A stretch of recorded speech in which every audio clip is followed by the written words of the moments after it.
Near, near, near, near, near, rip a hole in the sun. Welcome to Cum Paude. Why would you cum soft when you can cum loud? Yeah.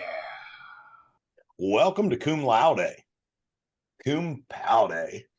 We got Fermalicious, the Dame Judy Dench. What's going on, Fermi? How's it going?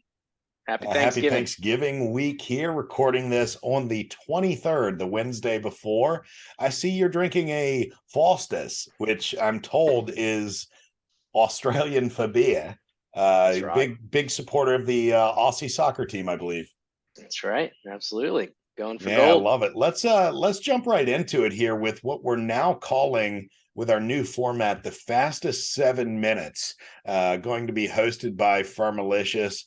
This is the main focus of this show, what you all have come to know and love, but we are going to do it in a rapid rundown style that is going to be something that you appreciate even further, something you can digest while you're on the can, something that you can digest while you're taking a piss if you pee for 7 minutes. And let's hit it. All right. Let's jump into it. So we got the first one, Cum Sale versus Slavs and Dobbs. A battle of the first overall pick. Maybe not anymore as Slavs and Dobbs gets the win. We did have a line of Dobbs giving 17 points last week, selected by Nick Stradamus to take that. And he does get the win as Slavs and Dobbs covers the 17 points.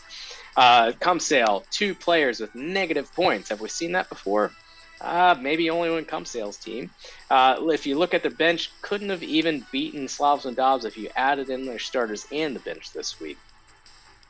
What we see big time from Slavs is Najee Harris. Is he back? I don't know. Really good showing this week, 25.6 points. Let's see if he can replicate it into next week to see if Najee is actually going to be back to where he wants to be. This is not a flashy win with Slavs and Dobbs only putting up 71.1 points, but he is now at 4-7, tied up with 4 other players, only 2 games back from playoff berth. I love that. Moving forward to Rivers, I believe, right? Let's look at it. Yep, I had a matchup between Rivers and Timbers and Dame Judi Dench. This was a good playoff seeding matchup.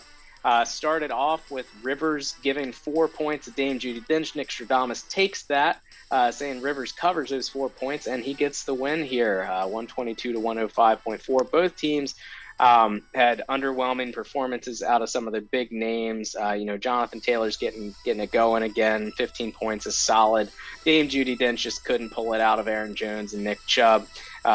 Didn't really have a good solution at wide receiver with some injuries and bye weeks. This one was close going into Monday night, but George Kittle came big, showed up Monday night. Big outings from Joe Burrow, George Kittle, and Tyler Bass just kicking it from deep, getting 23 points out of the kicker. Rivers keeps winning, and I will note that this was Rivers' best game all year, putting up 122 points. Stays tied for first with Pubic Medusa's. Dames drops 2 in a row, but still in the playoff picture at 6-5.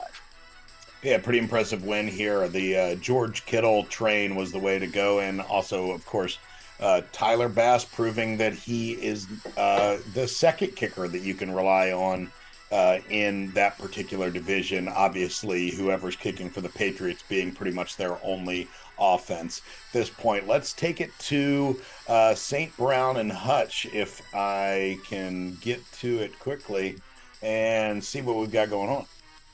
Yep, 2 teams towards the bottom of the standings making a last push here for trying to get into the playoffs. A couple more weeks left. This was a huge change of projections. So ABCD had a 20-point favorite to win this one. Nick Stradamus takes ABCD to get that, loses on this one against the spread. So St. Brown comes through with a 3-point victory. Top scorer When your top scorer is your defense, which is what CD's nuts saw here with 16 points, that's not normally a good recipe for winning the round. On the St. Brown side, Justin Fields, 24 points. It's not that 40-50 that we've seen the past 2 weeks, but that's about where you want to see a quarterback coming in with that mid-20s kind of score. And Josh Palmer, what a play. Mike Williams getting back in the lineup for the Charger, but Josh Palmer, a lot of faith, catches some long tutties, gets the points that are needed there. Big scores. Both teams now at 4-7. Again, 2 games back for the playoff seeding. There's still a chance. 3 games left in the regular season. Either of these teams can still get in. Big love to, though, St. Brown and Hutch here for trying to give it away from the kicker position. Negative points from Graham Gano this week. Let's move it forward to Kamara Kinda Stinks, one of our favorite squads of the year, a darling of this podcast for sure. Yeah, we saw the name update this week after having a big week, big win.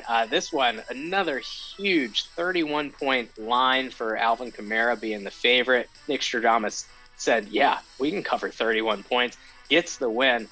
Big thing that we saw here, when there ain't no Dolphins playing, Beth's Healthy Twins ain't scoring. Very low scoring affair there, less than 50 points. Not a good matchup, but a lot of points out of Kamara. We go from being a suck abbreviation of this week now being okay, feeling a little bit more confidence, but huge outings from the wide receivers here. Devontae Adams, Christian Watson, and Chris Olave. Devontae is just stroking it right now. Christian Watson stringing together back-to-back good weeks, maybe finding a good rapport with Aaron Rodgers. And Olave has just been steady, but not a bad outing. You'd expect Eckler to put up the points that he did. We might need to see what's going on with the quarterback situation going there for Kamara. Kind of stinks. Now both teams are at 6-5, sitting in the last 4 in the playoffs. No, I absolutely love both of these squads. Makes you really wonder, though, what's going to happen with sea level rise and climate change to Beth's Healthy Twins moving forward, because with the absence of Miami, it seems to be problematic. Moving forward to the Bunchen players with a big win this week. What you got? Yeah, Bunchen player. The team name has already shifted for Tahansky's team, as we've seen in previous years. Loves to update it week over week. This was Bunchen player versus Panties in a Bunchen. The Bunchen line was 17, and Nick Stradamus takes 17 points, giving up 17 points and covers that. No problem here. Neither team got the points they would have expected out of their players. You see Dalvin Cook, Donta Foreman not really doing anything very well. But, man, Tony Pollard came to play in Dallas this week. 33 points there. That carried the victory for sure. Is it Derek Carr time? Tom Brady was on a bye, so no choice there to put Derek Carr in there. But he's clicking with Devontae Adams. Do we see Bunchen play Derek Carr moving forward? Time will tell. Maybe the next segment will tell. We got good efforts out of Herbert and Higgins, but everybody else was just kind of run-of-the-mill. Panties in a bunch and now be more ravenous for baddies. Looks to bounce back next week. Bunchen finds a way into the playoffs, also at 6-5. Last 4 in are at 6-5 right now. Yeah, certainly love the 42-point swing off of the spread. Something that was unexpected, but the Sharps are going to do what Sharps do and pick the winning side. Let's move ahead to Pubic Medusas. Shifa, Fleefa, man, highest score of the year, 175.5, which bests Pubic Medusa's 174.8 from a few weeks ago. So just blowing it out of the water there. Everybody came to the party. Deontay Johnson, the only one who shits the bed here. But Mike Evans was on a bye week, so maybe next week Deontay just doesn't get a spot in this studded up lineup. Do I have to say any more about Pubic Medusas? My lord. First place now, clear cut. He's tied at record, but absolutely got the points for tiebreaker there. Ham Nation, another solid performance. Josh Allen not doing it. Josh Allen normally adds up a considerable amount of points for this team. Didn't do it this week. Commanders D and company still doing it. 19 points from the defense. Antonio Gibson and Brian Robinson adding in their flavor. Just keep rolling with the Commanders and getting what they need for that. Medusa's leading the standings. Ham Fist is the first team out of the playoffs, sitting at 5-5 currently. Yeah, and obviously, one of the things that want to mention not only is Pubic Medusa's really making a clear cut chance here. I have a direct quote from the owner of this team saying it was obviously a massive win this week, but the Ham Nation is not a team he would like to face in the playoffs. So laying down some serious respect for his opponent in this one. That's a direct quote from the Trouser Snake, who is the owner of that franchise. Moving ahead to the last game of the week in the fastest 7 minutes, still coming in under time. That's right. Last one, moving back, the line was 9 for Medusa as favorites. Nicostramus does take that, gets another win against the money line or against the spread there. So moving on, DC Insurrectionists, Stage 5 Klingon closest matchup of the week, the battle atop the standings. We see the previous winner of last year falling yet again. Foreskins win back-to-back 3-point margin victories in the last 2 weeks, jumps their way up into third place. Both teams big from the quarterback and running back perspective, let down a little bit at the wide receiver. The question is Cooper Kupp. If Cooper Kupp was in this lineup, you got to say they're winning this matchup. Cooper Kupp's going to continue to hurt this team. These two teams, Foreskins is third and Klingon is fourth in playoff seedings. The line on the week was DC to win by 10. Nicostramus takes that and loses. So recap total for the against the spread matchup, Nicostramus 4-3 during last week's matchups. Hey, Over that's winning 500. money in Vegas, baby. The house is hurting after that run from Nostradamus, but we'll see if that run of good luck can continue this week. Any final thoughts on last week's matchup as we close up the fastest 7 minutes in Cum Paude League? We had a lot of good matchups last week. It's going to continue. We're going to see some playoff matchups really determine some seedings here in the next couple of weeks. Some really good scoring, some close games. Last week was great. This past week was great. We got a good Thanksgiving matchups coming. We're going to be handing it back over to look at Week 12 projections, see what the money lines are for that, and let's go ahead and look forward. Excellent. To clarify, are you able to see Week 12 on your screen? Week 12 is showing. We got St. Brown and That's Hutch what against we're the Cum looking Sale. for here as we're testing out this new format. It's my job to go through the projections here, and we're going to go ahead and make a quick start here with St. Brown and Hutch versus the Cum Sale.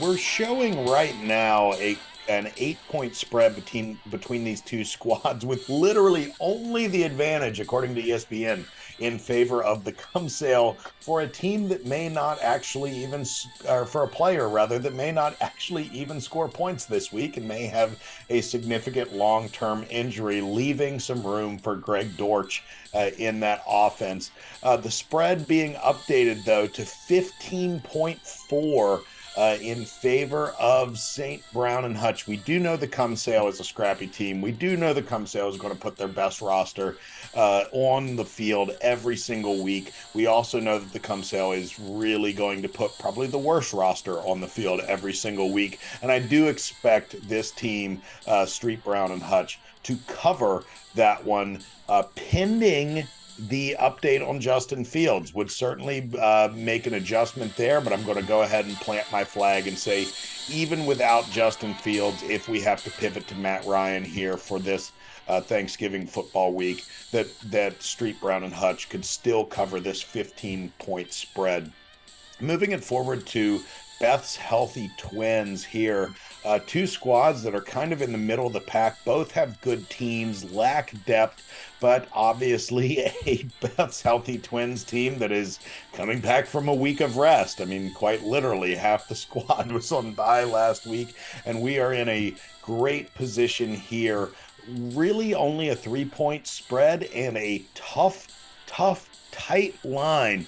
I mean, the question is Miami going off? Or is the ABCers going to be able to capitalize? I love Lamar Jackson heading down to some good weather in Florida. Love Saquon Barkley on Thanksgiving game. And I'm going to give the edge right now to the ABCDers, the Alphabet Squad, over Team Miami. Moving ahead to Alvin Kamara, kinda stinks to still the Bunchen player. Always good to make sure that we're clarifying exactly what team names are in this league. A big line in this one in favor of the team who declared themselves a little bit less than a year ago as the 2022-2023 champs, and are sitting themselves in a decent position to make the playoffs, particularly with a win this week over another 6-5 team. The real thing is, okay, we're going to get a big Geno Smith performance against Vegas. All signs point to, yes, Tom Brady coming back, but really some players that don't have ideal matchups on the Bunchen player side. So I'm going to go ahead and give the edge actually to the favorite in this game. Alvin Kamara kind of stinks on the road, laying nearly 13 points. We're going to say they'll cover a 13-point spread. And let's go to the LM, league manager Slavs Madavs against the Ham Nation. Slavs Madavs getting a generous 10-point line here in this case, starting T-Law. Are we going to see Najee Harris coming back? It was last week a sign of things to come. Rachaad White back off the bye week. Is he going to take over the starting role? I mean, those are the two big questions for this squad. We seem to have fairly decent carved out roles for Justin Jefferson and Demarcus Robinson at this case as their clear wide receiver ones on the team, and Gabe Davis, pending an OBJ signing, should be wide receiver 2 on one of the best offenses in football. Heading down the other side with the cancellation, Josh Allen and Gabe Davis and Stephon Diggs, we've potentially got some leverage here on the field, but they as well have some running backs that need to prove themselves. I'm actually going to ride with the favorites here. It is Ham Nation getting to even numbers and really making a playoff push against the league manager. It will be a close one against the spread, but I don't think it's going to be within 10 points, and heading to a team that is now be more ravenous for the bad. Pretty sure the team's name is Baddies. We've got some ellipses at ESPN going over the character limit against the Insurrectionists. We've got a 5.5-point line in this one, a really tight line. I like there's 3 sub 10-point lines during this week. I think Be More Ravenous for the Baddies is a far superior team to DC Insurrectionists. DC Insurrectionists are looking for big performance from Thanksgiving Day, if we're being quite honest. If they're able to get the Sun God Jamal Williams and Dak Prescott all kind of rolling on Thanksgiving Day, then they do have a shot. I'm not really necessarily sure that's going to happen on that short week, so I'm putting my money on Be More Ravenous for the Baddies. Let's check out the Pubic Medusas, the favorite in the clubhouse right now to win the tourney. They're also only slated to win by 3 field goals. Can Brett Maher actually make up those 3 field goals for the Pubic Medusas? I think it's a good shot. I mean, we have literally the number 1 versus the number 2 team in the league. If you look at points scored and things like that, those numbers really don't seem to add up in the same way. But as Bill Parcells, Bumblebee Tuna, baby, as the tuna used to say, you are what your record says that you are. So Rivers Meat Timbers deserves all the respect of being a second place team, but not for me. We've got the favorite covering here. In this one, we are definitely going favorites almost across the board today. Let's see what we've got here in the final matchup, the stage fivers against Jede Dench, my co-host. We've got 13 points in favor of the 6-5 Dame Jede Dentures versus stage 5 Klingon. Am I going to go favorites across the board? It is the type of thing that you never see from Nostradaniels, but We're doing it for the first time. Yes, sir. We are saying that this team, featuring probably the best running back room in all of the league, is going to essentially beat Patrick Mahomes. I mean, that is what we're betting on here. By 2 tutties. Give me the point, or give me that you can have the points. I will take the money. That's what we're doing here. Favorites across the board. What do you think? Yeah, no, I'm taking dogs across the board all the way. Not really feeling any of Nick Stradamus's prediction, so I'm going dogs all the way for the Judy monster. Big one that I like to look at here is the panties bunching. Well, who is now Be More Baddies. Being favorites against the DC Foreskins. That's pretty wild. I like it. I like the mix up that it could produce. But yeah, I'm taking dogs all week, all teams. You decide out there in the public honors college universe. Are you going with Nick's picks, or are you fading the Fermi? I mean, that is what we are trying to figure out right now. 4-3 from last week. If you're riding with Nick's picks, could it be the perfect 7-0 this week? Absolutely, it certainly will be. You can bet my turkey dinner on that. If we want to look ahead, though, Fermi, what do you think about the standings? What are we looking at? Any jockeying position here that we need to worry about? It's all jammed up. You look, 2 games separate last place from first place. We got 3 games left in the regular season. You got, teams just lurking. Come Sale is out, out, out. And we know that they're not touching it at this point, trying to lock in that first overall pick.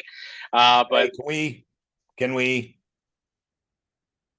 have just 2 seconds of silence? Are we burying the Come Sale season right now? Are we? Is that what we're doing?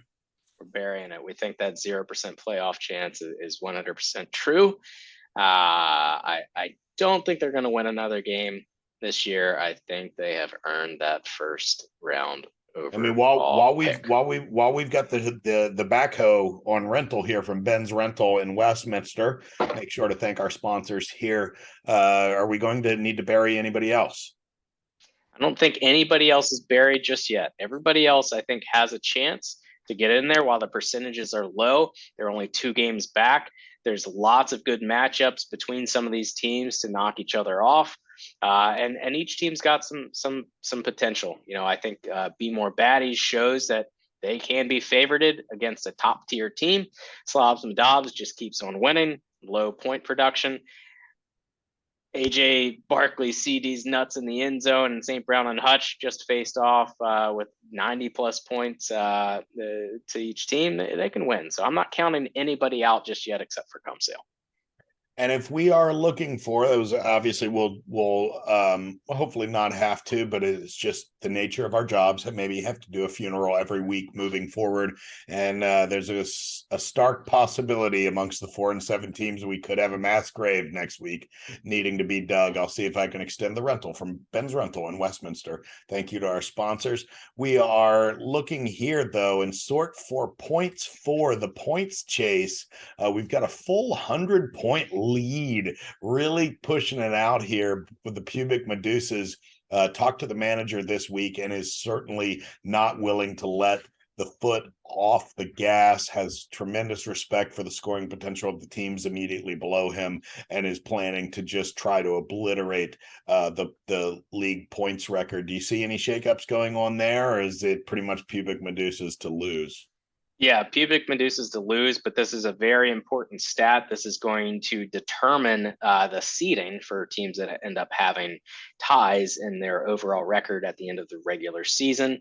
What you see here is 2 teams that are in the top 4 are actually in the bottom 6 of the league.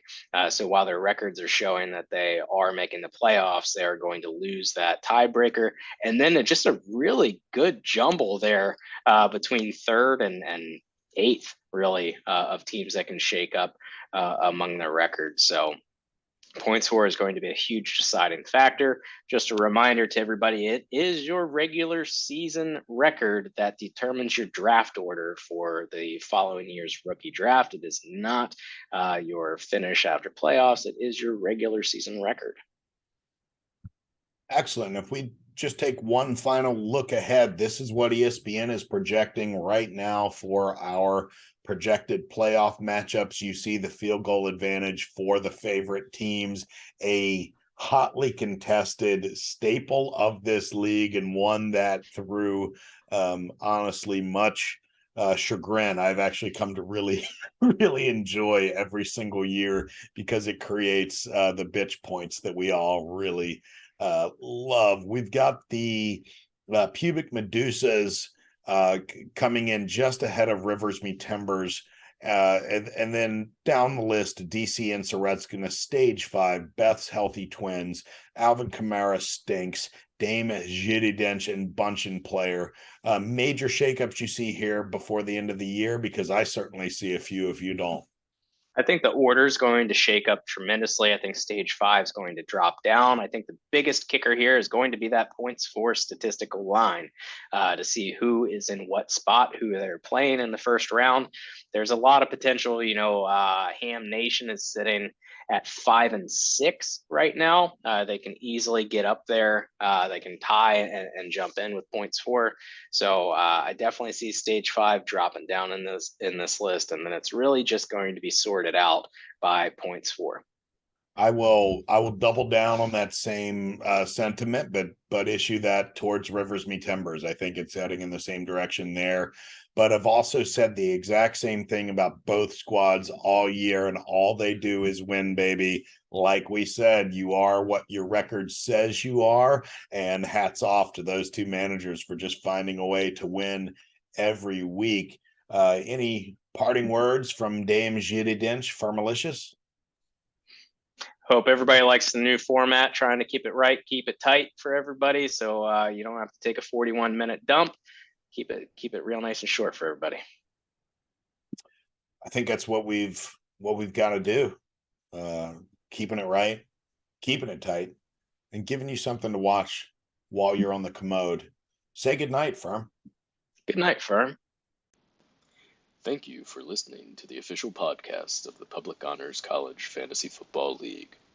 Cum quickly, cum often, and cum loud.